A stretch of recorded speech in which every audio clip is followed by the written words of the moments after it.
नकुल धुल और बाकी के लोगों ने राघव चड्ढा के ऊपर अपना ओपिनियन दिया है और एज नकुल धुल फैन मैं बस उनसे इतना पूछना चाहता हूं कि क्यों नहीं करते रिसर्च किसी को क्रिटिसाइज करने से पहले, क्योंकि मैं तुम्हारे क्रिटिसिज्म को साफ साफ देख सकता हूं कि भैया ये सिर्फ एक ट्रेंड मिल्क करने का तरीका है, पर फिर भी एक नजर ओपिनियन पर डाल ही लेते हैं। 1.5 GB इंटरनेट, पहले मुझे बता दो राघव चड्ढा जो बोला 1.5 GB इंटरनेट बच के अगले दिन ऐड हो जाओ, 1.5 GB इंटरनेट बच किसका रहा है? चड्ढा जी के देखो मैं बता रहा हूँ, उन्होंने पिछले 2 महीने में जितने भी इशू उठाए थे सारे के सारे एकदम दिखाए। समोसा उठा लो, ये भाई वो समोसा और रिचार्ज के अलावा जो मुद्दे उठाए थे वो देखे आपने? मतलब जितना मुझे सोशल मीडिया पर दिखा या मेरे दोस्त ने मुझे बताया बस मैंने वही मान लिया, और थोड़ा सा सार्केज्म डालकर फनी तो मैं कर ही दूंगा। अब यार कैसे ना कैसे करके ट्रेंड तो मिल्क करना ही है। राघव चड्ढा की गलती पीआर चल रही है। ये बंदा पार्लियामेंट में जाता है 3-4 रील बनाने, बस दैट्स इट। इसका और कुछ काम नहीं है, रील बनाने पहुंचता है उधर, जो ये सवाल पूछता है उससे घंटा किसी को फर्क नहीं पड़ता, ना उसपे कुछ फॉलो अप्स होते हैं ना उसका कुछ रिजल्ट आता। भाई पीआर तो सब लोग कर रहे हैं। अब कहने को तो मैं भी कह सकता हूँ कि यार नकुल धुल की जो वीडियोस होती हैं वो वीडियोस अलग अलग इंस्टा पेजेस पर कैसे शेयर होती हैं। अब कहने को तो इसे भी पीआर कह सकते हैं, नहीं है ना ये पीआर? चलो फिर भी मान लो कि वो पीआर है, मैं भी मानता हूँ वो पीआर है, पर क्या तुमको वो वाली पीआर चाहिए जो मोदी जी करते हैं कि एक 500 करोड़ रुपए की फिल्म बना दी अपनी पीआर के लिए, या फिर 2-4 भजन और गाने बना दिए अपनी पीआर के लिए? चाय वाला घुस के फट गया हमारे अंदर। 500 रुपये 1000 रुपये के पुराने नोट अब केवल कागज के एक टुकड़े के समान रह जाएंगे। या फिर तुमको वो पीआर चाहिए जिसमें कॉमन मैन के मुद्दे उठाए जा रहे हो, जैसे टैक्स को लेकर और इन जैसी बाकी चीजों को लेकर। अगर एक पीआर से देश के जरूरी टॉपिक्स के ऊपर बात हो रही हो तो भैया सब करो पीआर, मैं देखने के लिए तैयार हूं, मैं सपोर्ट करता हूं, बस वो मोदी जी वाली मत करना।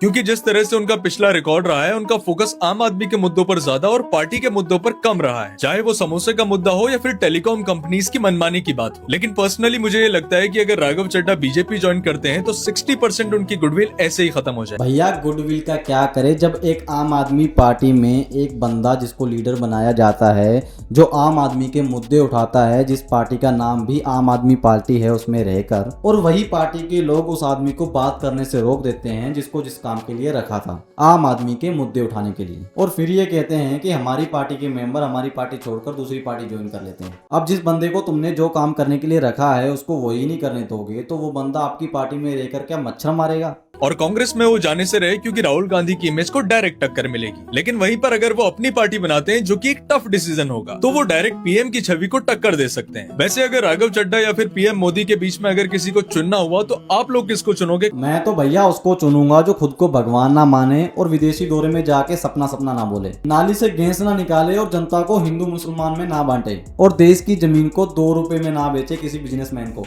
अगर ऐसा कोई है तो फिर बताना। राघव चड्ढा है जिसने पार्लियामेंट के अंदर ये सवाल उठाए थे कि पैदा होते ही बच्चे के डायपर पर टैक्स क्यों लग जाता है, एयरपोर्ट पर चाय समोसा इतना महंगा क्यों मिलता है, रिचार्ज 28 दिन का क्यों होता है। ये वही राघव चड्ढा है ना जो आम आदमी पार्टी की तरफ से बीजेपी को भर भर के कोसते थे।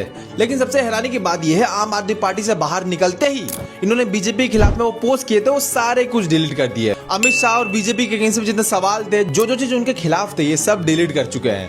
और भैया सबसे हैरानी की बात तो ये अब इनके सिर्फ 2 ही ट्वीट बचे हैं जिसके ऊपर इन्होंने बीजेपी की तारीफ में बोले थे। हाँ, ये पॉइंट पे मैं राघव चड्ढा को डिफेंड नहीं कर सकता। अगर वो एक ऐसी पार्टी में जा रहे हैं जो आम आदमी के बारे में सोचती ही नहीं है और आप उसी पार्टी को ज्वाइन कर लेते हो तो ना ही आपकी पीआर बचेगी ना ही आप एक अच्छे पॉलिटिशियन बन पाओगे। सिंपल सी बात है, जो पार्टी पावर में है तुम उसको ज्वाइन करके उसी को क्रिटिसाइज कर ही नहीं सकते। तो लास्ट ऑप्शन यही बचेगा कि पार्लियामेंट में जाकर बस इतना बोल दो कि मोदी है तो मुमकिन है। पर जब तक राघव चड्ढा बीजेपी ज्वाइन नहीं कर लेते तब तक तो मैं राघव चड्ढा के मुद्दों को डिफेंड कर ही सकता हूँ। अगर उसने कर ली ज्वाइन तो भैया क्रिटिसाइज भी करेंगे। हमारी पॉलिटिक्स का स्टैंडर्ड इतना खराब है कि लोगों को राघव चड्ढा क्रांतिकारी लगने लग गया। भाई बस सवाल ही तो पूछ रहे हैं वो। सवाल पूछना एक नेता के लिए सबसे बेसिक और सबसे आसान काम होता है। मतलब जो राघव चड्ढा काम कर रहे हैं वही तो ये सारे पॉलिटिकल इन्फ्लुएंसर्स बैठ के करते हैं। बस ये वही काम पार्लियामेंट में बैठ के कर रहे हैं। फिर तुम कहते हो कि ये देश विश्व गुरु कब बनेगा? भाई अगर यूट्यूबर वो काम कर रहे हैं तो क्या सरकार उन यूट्यूबर्स की सुन रही है? सुनना तो दूर की बात है, उनकी वीडियोस ही डिलीट की जा रही हैं। और जहां तक बात है राघव चड्ढा की, तो उसका काम भाई इतना है कि भाई चीजों को कॉल आउट किया जाए और उसको इम्प्लीमेंट करने का काम तो भैया सरकार का है। और अगर बात करें ग्राउंड पर जाकर काम करने की तो तुम ये वीडियो देख लो ना 201 ना 204 सबकी 203 मजाक बना रखा है यार, लोगों को परेशान करते हो। मैं ना आप सबको 56 जे में रिटायर करूंगा, कहीं मुंह दिखाने लायक भी नहीं रहोगे। आपकी फीड पर ये अचानक राघव चड्ढा इतना तेजी से कैसे आने लगे और उन्हें जनता की इतनी याद कैसे आने लगी? अगर ये सवाल आपके मन में नहीं आ रहा है तो समझ जाइए आप एक पेड कैंपेन का शिकार हो चुके हैं।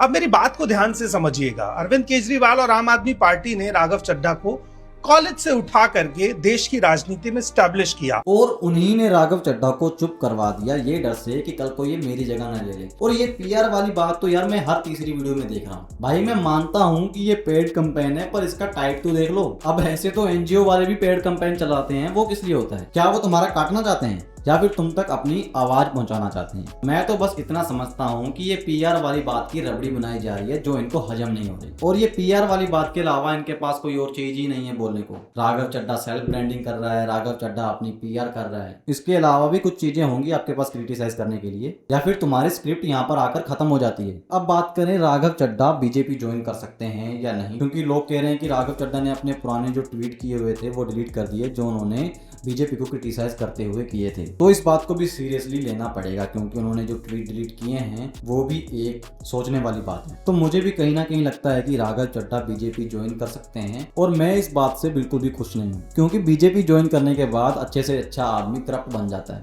और वैसे भी तुम देख ही सकते हो कि बीजेपी में किस टाइप के नेता हैं। रेखा गुप्ता को ही देख लो यार, इतने सालों से वो ईवीएम हैक कर रहे थे तो कुछ नहीं हुआ, हमने कर लिया तो क्या हो गया। मतलब जिनको समझ ही नहीं है कि कौन सी बात कहाँ पे बोलनी है, तो तुम उसी इंसान को अपने देश की जो राजधानी है उसको रन करने का मौका दे रहे हो। उस बंदे को AQI और IQ में फर्क नहीं पता, उस इंसान को साइन तक नहीं करना आता जिसको तुमने सीएम बना रखा है, तो वो इंसान राजधानी तो कैसे ही संभाल लेगा। पर मैं कभी कभी सोचता हूँ कि अगर मैं पार्लियामेंट में होता तो मैं क्या बोलता। स्पीकर सर, आज हर लड़का अपनी डीपी में भगवान की फोटो लगा के एक लड़की के कमेंट सेक्शन में जाता है और वहां पर जाकर R लिखकर खुद को कूल समझता है। अगर इन लड़कों को बिना GST के थोड़ी सी अकल दी जाए तो मुझे लगता है कि ये देश जल्दी विश्व गुरु बन जाएगा। मेरी दूसरी मांग ये है कि जो लड़के अपनी इंस्टाग्राम स्टोरी में एक मुस्लिम बंदे को मुल्ला बोलकर कूल बनते हैं, उनको पूरे इंस्टाग्राम की ओनरशिप दे दी जाए ताकि वो पूरे इंस्टाग्राम को गांडूग्राम बनाकर जल्द ही बंद करवा दें। मेरी आखिरी मांग ये है कि देश में रह रहे एक मोदी पगलू को अलग से एक रोबोट दिया जाए बात करने के लिए, क्योंकि इनकी जो नॉनसेंस बातें होती हैं वो सिर्फ एक रोबोट ही सुन सकता है, और देश नहीं चाहता कि इनकी लो IQ वाली बातें सुनकर कोई इनको रेखा गुप्ता और मोदी जी की जगह दे दे। स्पीकर सर, जाने से पहले बस मेरी एक और मांग है जो मैंने इस लिस्ट में नहीं डाली है, लेकिन मैं आखिर में बोलना चाहता हूँ